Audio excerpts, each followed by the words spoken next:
अगर आप भी जानना चाहते हैं एचडीएफसी बैंक में ऑनलाइन सेविंग अकाउंट ओपन कैसे करें, तो इस वीडियो के अंदर सबसे पहले तो मैं आपको वो पूरी इन्फॉर्मेशन प्रोवाइड करूंगा जो अकाउंट ओपन करने से पहले आपको पता होनी चाहिए। उसके बाद में मैं आपको complete step by step process भी बताने वाला हूं, जिसको फॉलो करके आप भी अपने लिए एचडीएफसी बैंक में सेविंग अकाउंट ओपन कर सकते हैं। देखिए, सबसे पहले तो एक चीज बोलना चाहूंगा, आज के टाइम में एचडीएफसी बैंक एक ऐसी बैंक है जो हर टाइप के कस्टमर के लिए अलग अलग प्रकार की सेविंग अकाउंट्स के ऑप्शंस प्रोवाइड करती है। जैसे मान लीजिए अगर कोई महिला है तो उसके लिए अलग टाइप का अकाउंट होता है, यहाँ पे वुमेन सेविंग अकाउंट वो ओपन करवाया जा सकता है। मान लीजिए कोई गिगस्टर्स है, जैसे जोमेटो स्विगी ये सब में काम करते हैं, तो उनके लिए भी अलग अकाउंट होता है। जिसको ज्यादा बैलेंस मेंटेन करना है उसके लिए अलग अकाउंट होता है। अब ये अलग बात है कि उसमें आपको बहुत सारी फैसिलिटीज मिल जाती है, लेकिन जिसको कम बैलेंस मेंटेन करना है तो उसके लिए भी यहाँ पे अकाउंट अवेलेबल है। लेकिन एक चीज बोलना चाहूंगा, आप एचडीएफसी बैंक में अकाउंट ओपन करवाते हैं तो आपको कुछ ना कुछ बैलेंस तो मेंटेन करना ही होगा। और अगर आप कंफ्यूज है कौन से टाइप का अकाउंट आपको ओपन करवाना चाहिए, तो आप इनका जो रेगुलर सेविंग अकाउंट है उसके साथ जा सकते हैं। इस वीडियो के अंदर मैं आपको complete step by step process जो बताने वाला हूं और रेगुलर सेविंग अकाउंट का ही बताने वाला हूं। वैसे अगर आप कोई भी अकाउंट ओपन करें, स्टेप्स तो वही आने वाले हैं, आखिरी में खाली आपको सिलेक्ट करना होता है कौन से टाइप का अकाउंट आपको ओपन करना है। लेकिन दोस्तों, रेगुलर सेविंग अकाउंट ओपन करने से पहले आपको यह पता होना चाहिए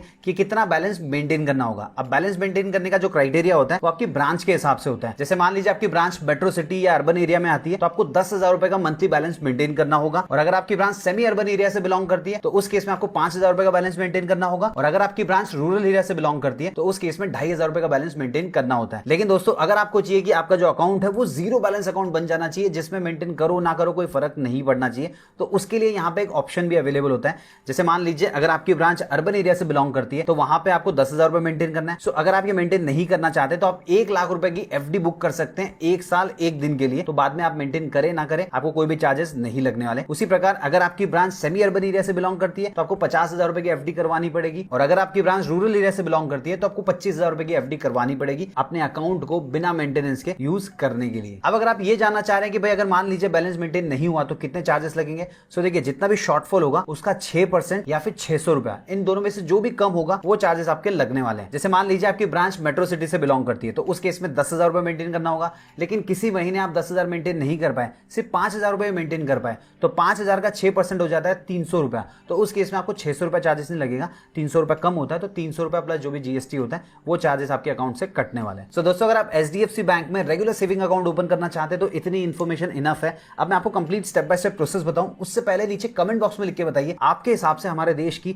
सबसे बेस्ट बैंक कौन सी है। देखिए, मेरे हिसाब से एचडीएफसी बैंक ही है, क्योंकि मेरा भी अकाउंट एचडीएफसी में है और मैं बहुत खुश हूं। मैं आपके बारे में भी जानना चाहूंगा। अब दोस्तों, एचडीएफसी बैंक में ऑनलाइन सेविंग अकाउंट ओपन करने के लिए आप इनकी वेबसाइट पे विजिट कर सकते हैं। वहां पे आपको अलग अलग टाइप के अकाउंट के ऑप्शन मिल जाएंगे और अकाउंट ओपन करने का ऑप्शन भी मिल जाता है। इनकेस अगर आप रेगुलर सेविंग अकाउंट ओपन करना चाह रहे हैं तो लिंक मैं वीडियो के डिस्क्रिप्शन में दे दूंगा, उस पर क्लिक करेंगे डायरेक्टली आप इनकी वेबसाइट पे रीडायरेक्ट हो जाएंगे। आपके सामने कुछ इस प्रकार की स्क्रीन आ जाएगी। अब आप देख सकते हैं ऊपर की तरफ आपको सारे स्टेप्स दिखाई दे रहे हैं, ये आपको कंप्लीट करने होंगे अकाउंट ओपन करने के लिए। तो हमारा सबसे पहला स्टेप है आइडेंटिफाई योरसेल्फ। तो इसके अंदर आपको अपने बारे में थोड़ी इन्फॉर्मेशन देनी होगी। तो सबसे पहले तो आप अपना मोबाइल नंबर एंटर करेंगे, उसके बाद में देखिए नीचे की तरफ डेट ऑफ बर्थ एंटर करना है और उसके बाद में आपको नीचे 2 चेकबॉक्स दिखाई देंगे। तो जैसे आप पहले चेकबॉक्स के ऊपर क्लिक करेंगे आपके सामने पॉपअप आ जाएगा। तो आपको नीचे की तरफ जाना है, ये जो भी टर्म्स एंड कंडीशन दी गई है इनको पढ़ लेना है और उसके बाद में आपको आई एग्री के ऊपर क्लिक करना होगा। उसी प्रकार जो सेकंड चेकबॉक्स दिया है उस पर भी आप क्लिक करेंगे, सामने पॉपअप आ जाएगा। जो भी टर्म्स एंड कंडीशन इनको पढ़ने के बाद में आपको आई एग्री के ऊपर क्लिक करना है। फिर नीचे की तरफ आपको स्टार्ट नाउ का ऑप्शन दिखाई देगा। जैसे आप उस पर क्लिक करेंगे फिर आपने जो भी मोबाइल नंबर एंटर किया होगा उसके ऊपर आपको एक ओटीपी रिसीव होगा, वो आपको यहाँ पे एंटर करके सबमिट ओटीपी के ऊपर क्लिक करना है। अब देखिए दोस्तों, हम सेकंड स्टेप में पहुंच चुके हैं, सिलेक्ट केवाईसी वाला। तो यहाँ पे 2 ऑप्शन दिखाई दे रहे हैं। केवाईसी करने के लिए आप अपने आधार कार्ड का भी यूज कर सकते हैं और चाहे तो अपने डॉक्यूमेंट्स भी सबमिट कर सकते हैं, लेकिन उस केस में आपको ब्रांच में विजिट करना पड़ेगा। लेकिन दोस्तों, अगर आपको अपना अकाउंट ऑनलाइन ओपन करना है तो पहला ऑप्शन ही आप सिलेक्टेड रहने देंगे। फिर नीचे की तरफ आपसे पूछ रहा है I would like to receive government benefit subsidies through direct benefit transfer in my HDFC bank account. देखिए, सरकार की तरफ से अगर आपको कोई भी सब्सिडी का पैसा मिलता है, किसी प्रकार की सुविधा मिल रही है, तो वो पैसा आपको अगर इस बैंक अकाउंट में चाहिए तो इसको आप ऑन कर देंगे। लेकिन दोस्तों, मान लीजिए अगर आपने ऑलरेडी सेट किया हुआ है किसी दूसरे बैंक अकाउंट में तो इसमें कुछ नहीं करना है, ऑफ ही रहने देना है। फिर नीचे की तरफ जो चेकबॉक्स है उस पर जैसे ही आप क्लिक करेंगे वापस एक पॉपअप आ जाएगा और ये जो टर्म्स एंड कंडीशन है इनको अच्छे से पढ़कर आपको आई एग्री के ऊपर क्लिक करना है। उसके बाद जैसे ही आप कंटिन्यू पे क्लिक करेंगे आपको कहेगा आपका आधार कार्ड नंबर या फिर वर्चुअल आईडी एंटर करने के लिए। सो देखिए, आधार कार्ड नंबर जो होगा वो 12 डिजिट का होगा, आपके आधार कार्ड के ऊपर लिखा होगा, वो आपको यहाँ पे एंटर कर देना है। फिर नीचे जो चेकबॉक्स देगा उस पर टिक करके गेट ओटीपी के ऊपर क्लिक करना है। उसके बाद में आपके आधार कार्ड के साथ जो भी मोबाइल नंबर लिंक होगा उसके ऊपर आपको एक 6 डिजिट का ओटीपी रिसीव होगा, वो ओटीपी आपको यहाँ पे एंटर करना होगा। और देखिए, ओटीपी एंटर करने के बाद में नीचे की तरफ ऑप्शन आ चुका है वेरीफाई ई केवाईसी, सिंपली इस पे क्लिक कर देना है। फिर दोस्तों, आपके आधार कार्ड के थ्रू कुछ इन्फॉर्मेशन फैच की जाएगी जो कि आपको यहाँ पे देखने को मिल जाएगी। और ऊपर की तरफ आप देख सकते हैं 2 स्टेप्स हमारे कंप्लीट हो चुके हैं। हम तीसरे स्टेप में आ चुके हैं कॉन्टैक्ट डिटेल वाला। सो यहाँ पर देखिए, आपका जेंडर आपको देखने को मिल जाएगा, आपका जो एड्रेस है है आधार कार्ड के ऊपर जो भी अपडेटेड होगा वो आपको यहाँ पे देखने को मिलेगा। फिलहाल के लिए हमने ब्लर किया हुआ है। उसके बाद में नीचे की तरफ लैंडमार्क डालने का ऑप्शन आपको मिल जाता है। तो आपके आसपास में जो भी एक फेमस चीज होगी उसका नाम आप यहाँ पे एंटर कर सकते हैं, ताकि बैंक की तरफ से आपको चेकबुक, डेबिट कार्ड, जो भी चीजें भेजी जाए बहुत ही आसानी से आपके एड्रेस पे पहुंच जाए। उसके बाद में नीचे की तरफ पिन कोड एंटर करना है। फिर यहाँ से आप सिलेक्ट कर लेंगे आपकी कौन सी सिटी है, स्टेट ऑटोमेटिकली आ जाएगा, इंडिया ऑलरेडी सिलेक्टेड है। और फिर नीचे की तरफ पूछा जा रहा है योर रेसिडेंस इज, तो आप जहां पे रहते हैं वो आपका खुद का है या जो भी होगा, मल्टीपल ऑप्शंस हैं, इस पे से सिलेक्ट कर सकते हैं। अब देखिए नीचे की तरफ पूछ रहा है सिलेक्ट योर कम्युनिकेशन एड्रेस। देखिए एक हमारा परमानेंट एड्रेस होता है जो हमारे आधार कार्ड के ऊपर अपडेटेड होता है, लेकिन बहुत सारे लोगों के साथ क्या होता है, अब वो अपने आधार कार्ड के एड्रेस पे नहीं रहते हैं, काम करने के लिए या किसी दूसरे रीजन की वजह से वो किसी दूसरे एड्रेस पे रहते हैं। तो उस केस में अगर आपको वो एड्रेस अपडेट करना है तो वो आप यहाँ से अपडेट भी कर पाएंगे। लेकिन मान लीजिए आप उसी एड्रेस पे रहते हैं जो आपके आधार कार्ड के ऊपर अपडेटेड है, तो दोस्तों उस केस में आप पहला ऑप्शन चूज करेंगे सेम एज पर आधार, और मान लीजिए अगर आपको नया एड्रेस अपडेट करना है तो सेकंड वाला ऑप्शन आपको चूज करना होगा। लेकिन ऊपर की तरफ एक और चीज दी गई है, please be available at the selected address for video KYC purpose. आगे आपको वीडियो केवाईसी भी करना होगा। सो वीडियो केवाईसी के दौरान आपको उसी एड्रेस पे रहना जो आप यहाँ से सिलेक्ट करने वाले हैं। अब अगर आप में से किसी के मन में ये डाउट आ रहा है कि इनको कैसे पता चलेगा हम कौन से एड्रेस में हैं, सो देखिए वीडियो केवाईसी से पहले आपसे कुछ परमिशंस मांगी जाती है, उसमें लोकेशन को एक्सेस करने की परमिशन भी होती है, तो इनको पता चल जाता है। उसके बाद में दोस्तों नीचे की तरफ आपको अपना ब्रांच सिलेक्ट करना होगा। सो देखिए स्टेट तो ऑटोमेटिकली आ चुका है, जो आपने एड्रेस डाला होगा उसके हिसाब से आपका स्टेट आ जाएगा। फिर आपको सिटी सिलेक्ट करनी है और उस सिटी में जो भी ब्रांचेस अवेलेबल होगी वो आपको दिखाई देगी, उसमें से जो भी आपकी नियरेस्ट होगी वो आप सिलेक्ट कर सकते हैं और उसके बाद में आपको कंटिन्यू पे क्लिक करना होगा। अब देखिए हम चौथे स्टेप में आ चुके हैं, जिसके अंदर आपको अपनी प्रोफाइल इन्फॉर्मेशन एंटर करनी है। तो सबसे पहले तो ये पूछ रहा है कि कौन सा बैंक अकाउंट आप ओपन करना चाहते हैं, सेविंग अकाउंट या फिर कॉर्पोरेट सैलरी अकाउंट। सो देखिए जो कॉर्पोरेट सैलरी अकाउंट होगा वो आपको आपकी कंपनी ओपन करके देगी, आप खुद ओपन नहीं कर पाएंगे, तो उस केस में आपको सेविंग पे सिलेक्टेड रहने देना है। उसके बाद नीचे की तरफ पूछ रहा है एम्प्लॉयमेंट टाइप, तो आप क्या काम करते हैं, आप कहीं पे जॉब करते हैं, सेल्फ एम्प्लॉयड है, रिटायर पर्सन है, स्टूडेंट है, जो भी होंगे इसमें से सिलेक्ट कर लीजिएगा। अब देखिए मेरे केस में मैं सेल्फ एम्प्लॉयड हूं तो मैं यहाँ पे वो सिलेक्ट कर लूंगा। अगर आपके केस में आप सैलराइड है तो वो आप यहाँ पे सिलेक्ट कर लेंगे। उसके बाद में मुझसे पूछ रहा है योर ईमेल एड्रेस, तो मुझे ईमेल आईडी डालना होगा। फिर पूछ रहा है एनुअल इनकम, तो मैं पूरे साल में कितने पैसे कमा लेता हूँ वो मुझे अपडेट करना होगा। फिर पूछ रहा है सोर्स ऑफ फंड्स, तो मुझे पैसे कहां से मिलते हैं। तो देखिए हो सकता है यहाँ पे आपको एक ही ऑप्शन दिखाई दे या मल्टीपल ऑप्शंस दिखाई दे, तो आप अपने हिसाब से चूज कर लीजिएगा। उसके बाद में टाइप ऑफ फर्म, तो मेरी जो कंपनी है वो किस टाइप की है, क्या प्राइवेट लिमिटेड कंपनी है, सोल प्रोप्राइटरशिप फर्म है या फिर कोई और टाइप की कंपनी है, तो वो यहाँ से मैं सिलेक्ट कर सकता हूँ। उसके बाद नेचर ऑफ बिजनेस भी मुझे यहाँ पे सिलेक्ट करना होगा। उसके बाद में पूछ रहा है इनकॉर्पोरेशन डेट, तो मेरी जो कंपनी है वो कब शुरू हुई थी वो मुझे यहाँ पे एंटर करना होगा। और उसके बाद में सेल्फ एम्प्लॉयड ड्यूरेशन, तो पिछले कितने टाइम से मैं सेल्फ एम्प्लॉयड हूँ, काम कर रहा हूँ, वो मुझे यहाँ पे अपडेट करना है। देखिए एक चीज बोलना चाहूंगा, ये सेल्फ एम्प्लॉयड अगर आप सिलेक्ट करेंगे तो ये ऑप्शन आएंगे, लेकिन अगर आपने मान लीजिए स्टूडेंट सिलेक्ट किया तो उस केस में हो सकता है आपको कुछ और ऑप्शंस दिखाई दे, रिटायर पर्सन किया तो कुछ और दिखाई दे, और सैलराइड किया तो कुछ और ऑप्शंस दिखाई दे। तो जैसा आप चूज करेंगे उसके हिसाब से आपको ऑप्शंस मिलने वाले, तो आप अपने हिसाब से अपडेट कर दीजिएगा। उसके बाद में दोस्तों आपसे पूछेगा योर पैन नंबर, तो आपको अपना पैन कार्ड नंबर एंटर करना है। उसके बाद में पैन कार्ड के ऊपर आपका जो भी नाम लिखा होगा पूरा का पूरा आपको यहाँ पे एंटर करना होगा। अब देखिए नीचे की तरफ पूछा है date of birth as per आधार, तो आपके आधार कार्ड के ऊपर जो भी डेट ऑफ बर्थ लिखी होगी वो आपको यहाँ पे अपडेट कर देनी है। फिर नीचे जो चेकबॉक्स दिया है उस पर टिक करना है। और यहाँ पर देखिए दो सवाल आपसे पूछे गए, I you an Indian national और दूसरा I you a tax resident of India only, तो इन दोनों को यस ही रहने देना है और उसके बाद प्रोसीड के ऊपर क्लिक करना है। फिर दोस्तों आपसे पूछेगा सेविंग अकाउंट वेरिएंट, तो आपको कौन सा बैंक अकाउंट ओपन करना है, रेगुलर सेविंग अकाउंट या फिर सेविंग मैक्स अकाउंट। तो देखिए अगर आप 10,000 रुपया, 5,000 रुपया, 2,500 रुपया मेंटेन करना चाह रहे हैं आप जहां पे रहते हैं उसके हिसाब से, तो पहला ऑप्शन चूज कर लेना है। अगर आपने दूसरा ऑप्शन चूज कर लिया तो उस केस में आपको ज्यादा बैलेंस मेंटेन करना पड़ेगा। सो यहाँ से सिलेक्ट करने के बाद में कंटिन्यू पे क्लिक करना है। उसके बाद में आपसे पूछेगा योर मैरिटल स्टेटस, तो आप सिंगल है, मैरिड है, वो सिलेक्ट कर लेंगे। उसके बाद में आपको आपके पिताजी का नाम पूरा लिखना है, माताजी का पूरा नाम लिखना है, और स्पाउस अगर आपके होंगे तो उनका नाम लिख दीजिएगा। फिर ये पूछ रहा है डिक्लेयर नॉमिनी, सो देखिए अगर आप इस अकाउंट के अंदर किसी को नॉमिनी बनाना चाहते हैं तो इसको यस कीजिएगा, अगर नहीं है तो इसको छोड़ भी सकते हैं। वैसे एक चीज बोलना चाहूंगा, अकाउंट ओपन होने के बाद भी आप चाहें तो नॉमिनी ऐड कर सकते हैं, लेकिन अगर आपको अभी ऐड करना है तो जैसे आप यस पे क्लिक करेंगे फिर नीचे कुछ और भी ऑप्शंस आ जाएंगे, जैसे कि सबसे पहले नॉमिनी का आपके साथ क्या रिलेशनशिप है वो आपको सिलेक्ट करना है, मल्टीपल ऑप्शंस आपको मिल जाएंगे। उसके बाद में आपको नॉमिनी का नाम लिखना है, फिर नॉमिनी का जो डेट ऑफ बर्थ होगा वो आप एंटर करेंगे, फिर उसका एड्रेस आपको डालना है। तो देखिए एड्रेस के लिए भी आपको टोटल 3 ऑप्शंस मिल जाते हैं, तो परमानेंट एड्रेस है, कम्युनिकेशन एड्रेस है, जो भी होगा आप यहाँ से सिलेक्ट कर लीजिएगा। उसके बाद नीचे की तरफ नॉमिनी का पूरा एड्रेस आपको अपडेट कर देना है। उसके बाद में पूछा जा रहा है detail of your birth place. अब देखिए थोड़ी सी एक्स्ट्रा इन्फॉर्मेशन है, लेकिन ये भी आप यहाँ पे एंटर कर सकते हैं। इंडिया तो ऑलरेडी आ चुका है। उसके बाद में आपको अपना स्टेट सिलेक्ट कर लेना है, सिटी सिलेक्ट कर लेना है। फिर देखिए नीचे की तरफ आपसे कुछ और भी चीजें पूछी जा रही है, इनमें आपको कुछ भी नहीं करना है। अब क्यों नहीं करना है, क्योंकि यहाँ पे देखिए साफ साफ दिया गया did a HDFC bank representative help you, तो आप ये अकाउंट ऑनलाइन ओपन कर रहे हैं तो उस केस में बैंक के किसी भी एग्जीक्यूटिव ने आपको हेल्प तो किया नहीं है, तो वो डिटेल्स आपको अपडेट करने की जरूरत नहीं है। देखिए बहुत बार क्या होता है जब आप ब्रांच में विजिट करते हैं तो जो भी एग्जीक्यूटिव आपको हेल्प करता है वो अपनी इन्फॉर्मेशन यहाँ पे अपडेट करता है, तो आपको कुछ भी अपडेट करने की जरूरत नहीं है, डायरेक्टली आपको प्रोसीड के ऊपर क्लिक करना होगा। और फिर फाइनली आपके सामने केवाईसी डिटेल वाला पेज आ जाएगा जिसमें जिसमें यहाँ पे लिखा होगा continue to video KYC for further benefits like. तो अगर आप वीडियो केवाईसी अभी कंप्लीट कर लेते तो आपको ये सारे बेनिफिट्स मिलेंगे, अगर नहीं करेंगे तो आपका अकाउंट ही ओपन नहीं होगा। सो देखिए, आपको debit card, chequebook, loan offers, preferred banking, ये सारी सुविधाएं चाहिए तो वीडियो केवाईसी कंप्लीट करना होगा। और उसके लिए क्या क्या चीजें आपके पास अवेलेबल होनी चाहिए वो नीचे की तरफ दिया गया। सबसे पहले प्रॉपर मोबाइल नेटवर्क और लाइटिंग इन योर रूम। तो जहां पे आप वीडियो केवाईसी करेंगे आपके फेस पे अच्छे से लाइट आनी चाहिए, स्टेबल इंटरनेट कनेक्शन होना चाहिए, साथ ही साथ में आपका जो ओरिजिनल पैन कार्ड और आधार कार्ड वो आपके पास अवेलेबल होना चाहिए। इसके अलावा एक ब्लैंक व्हाइट पेपर आपको लेना है, आपके पास एक ब्लैक या ब्लू पेन भी होना चाहिए, क्योंकि वीडियो केवाईसी के दौरान आपको प्लेन व्हाइट पेपर के ऊपर सिग्नेचर करके दिखाने के लिए कहा जाएगा। फिर जैसे आप आई एग्री के ऊपर क्लिक करेंगे आपसे कुछ परमिशंस मांगी जाएगी। उसके बाद में आपका जो मोबाइल का फ्रंट कैमरा है वो चालू हो जाएगा और फिर बैंक की तरफ से एक एग्जीक्यूटिव आएगा, वो आपका वीडियो केवाईसी कंप्लीट करने में आपको मदद कर देगा। तो देखिए, सबसे पहले तो वो आपको पैन कार्ड दिखाने के लिए कहेगा, आधार कार्ड दिखाने के लिए कहेगा, प्लेन व्हाइट पेपर के ऊपर सिग्नेचर करने के लिए कहेगा, और जो भी सवाल आपसे पूछेगा वो सारे के आपको जवाब दे देने। और जैसे ही आपका वीडियो केवाईसी कंप्लीट हो जाएगा उसके बाद में आपके सामने ये वाला पेज आने वाला है और फिर जो वेलकम किट होगी वो नेक्स्ट 5 से 7 दिन के अंदर आपके एड्रेस पे डिलीवर कर दी जाएगी। सो दोस्तों, ये कंप्लीट प्रोसेस था। अगर आपको वीडियो पसंद आए तो वीडियो को लाइक कीजिए, इस वीडियो को उन सभी दोस्तों के साथ शेयर कीजिए जो एचडीएफसी बैंक में अकाउंट ओपन करना चाह रहे हैं।